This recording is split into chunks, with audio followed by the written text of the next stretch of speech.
ಭಾರತಕ್ಕೆ ಒಲಿಂಪಿಕ್ಸ್ನಲ್ಲಿ big shock ಎದುರಾಗಿದೆ. ಕುಸ್ತಿಪಟು Vinesh forgot ಅನರ್ಹರಾಗಿದ್ದಾರೆ ಎನ್ನುವಂತಹ ವಿಚಾರ ಗೊತ್ತಾಗ್ತಾ ಇದೆ. 100 ಗ್ರಾಂ ಹೆಚ್ಚಿನ ತೂಕದಿಂದಾಗಿ ಅವರನ್ನು ಈಗ ಅನರ್ಹ ಮಾಡಲಾಗಿದೆ ಎನ್ನುವಂತಹ ವಿಚಾರ. ಇವತ್ತು ರಾತ್ರಿ ಫೈನಲ್ ಪಂದ್ಯ ನಡೀಬೇಕಾಗಿತ್ತು.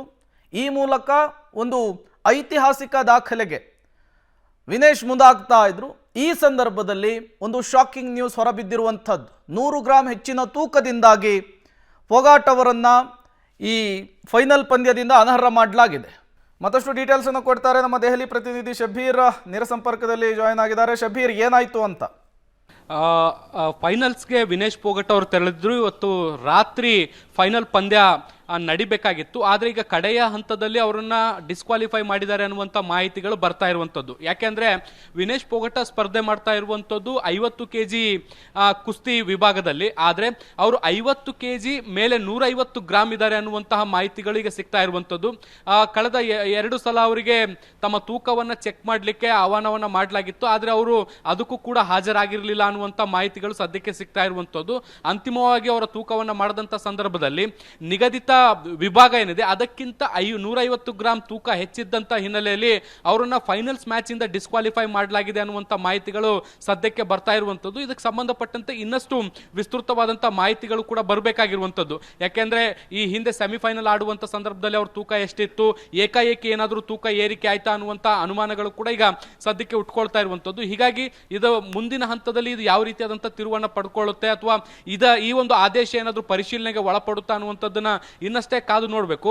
ಆದರೆ ಭಾರತೀಯರೆಲ್ಲರಲ್ಲೂ ಕೂಡ ಒಂದು ದೊಡ್ಡ ಮಟ್ಟದ ನಿರೀಕ್ಷೆ ಇತ್ತು. ಯಾಕೆಂದ್ರೆ ಇವತ್ತು ಫೈನಲ್ಸ್ ಪಂದ್ಯ ಆಗಿರುವಂತಹ ಹಿನ್ನೆಲೆಯಲ್ಲಿ ಬಹುತೇಕ ಚಿನ್ನದ ಪದಕವನ್ನ ಒಲಿಂಪಿಕ್ಸ್ ನಲ್ಲಿ ಈ ಬಾರಿ ಭಾರತ ಕುಸ್ತಿಯಲ್ಲಿ ಪಡಿಬಹುದು ಅನ್ನುವಂಥದ್ದು. ಯಾಕೆಂದ್ರೆ ಇದು ಒಂದು ಇತಿಹಾಸ ಕೂಡ ರಚನೆ ಆಗ್ಲಿಕ್ಕೆ ಹೊರಟಿತ್ತು. ಯಾಕೆಂದ್ರೆ ಈವರೆಗೂ ಭಾರತ ಕುಸ್ತಿಯಲ್ಲಿ ಚಿನ್ನವನ್ನ ಪಡೆದಿರಲಿಲ್ಲ.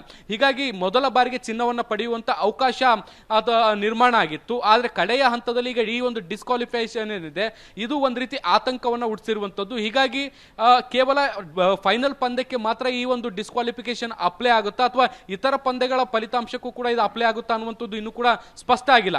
ಈಗ ಸಿಗ್ತಿರುವಂತಹ ಮಾಹಿತಿಗಳ ಪ್ರಕಾರ ಅವರು 150 ಗ್ರಾಮ್ ಹೆಚ್ಚಿರುವಂತಹ ಹಿನ್ನೆಲೆಯಲ್ಲಿ ಅವರನ್ನ ಡಿಸ್ಕ್ವಾಲಿಫೈ ಮಾಡಲಾಗಿದೆ ಅನ್ನುವಂಥ ಅಪ್ಡೇಟ್ ಸಿಗ್ತಾ ಇದೆ. ಪ್ರೇಮ್, ಶಬೀರ್, ಈ ರೀತಿ ಆದಂತಹ ಸಂದರ್ಭದಲ್ಲಿ ಇದನ್ನ ಪ್ರಶ್ನೆ ಮಾಡಲಿಕ್ಕೆ ಅವಕಾಶ ಏನಾದರೂ ಇರುತ್ತಾ, ಹೇಗೆ ಅಂತ? ಖಂಡಿತವಾಗ್ಲೂ ಇದನ್ನ ಪ್ರಶ್ನೆ ಮಾಡ್ಬೋದು, ಮತ್ತೆ ಇದಕ್ಕೆ ಸಂಬಂಧಪಟ್ಟಂತೆ ಪರಿಶೀಲನೆಯನ್ನು ಕೂಡ ಮಾಡ್ಬೋದು. ಆದರೆ ಕೆಲವು ಮಾಹಿತಿಗಳು ಬರ್ತಾ ಇರುವಂಥದ್ದು, ಅಂತಾರಾಷ್ಟ್ರೀಯ ಮಾಧ್ಯಮಗಳು ವರದಿ ಮಾಡ್ತಾ ಇರುವಂಥದ್ದು ಏನು ಅಂದ್ರೆ ಅವರನ್ನ 2 ಬಾರಿ ತೂಕ ಮಾಡಲಿಕ್ಕೆ ಆಹ್ವಾನವನ್ನ ಮಾಡಲಾಗಿತ್ತು. ಆದರೆ ಅವರು ಅದನ್ನ ನಿರಾಕರಿಸಿದ್ರು. ಅಂತಿಮವಾಗಿ ಅವ್ರನ್ನ ತೂಕವನ್ನ ಮಾಡಿದಂಥ ಸಂದರ್ಭದಲ್ಲಿ 150 ಗ್ರಾಮ್ ಹೆಚ್ಚಿದೆ ಅನ್ನುವಂಥ ಮಾಹಿತಿಗಳು ಲಭ್ಯ ಆಗಿದೆ. ಸೊ ಹೀಗಾಗಿ 50 kg ವಿಭಾಗ ಆಗಿರುವಂಥ ಹಿನ್ನೆಲೆಯಲ್ಲಿ ಅದಕ್ಕಿಂತ ಹೆಚ್ಚು ತೂಕ ಇರುವಂತಿಲ್ಲ. ನಿಗದಿತ ಪ್ರಮಾಣಕ್ಕಿಂತ ಹೆಚ್ಚು ತೂಕ ಹೊಂದಿರುವಂಥ ಹಿನ್ನೆಲೆಯಲ್ಲಿ ಅವ್ರನ್ನ ಡಿಸ್ಕ್ವಾಲಿಫೈ ಮಾಡಲಾಗಿದೆ ಅನ್ನುವಂಥ ಮಾಹಿತಿಗಳು ಬರ್ತಾ ಇದೆ. ನಾನು ಆಗ್ಲೇ ಹೇಳಿದಂತೆ ಸೆಮಿಫೈನಲ್ಸ್ಗೂ ಈ ನಿಯಮಗಳು ಅನ್ವಯ ಆಗುತ್ತೆ.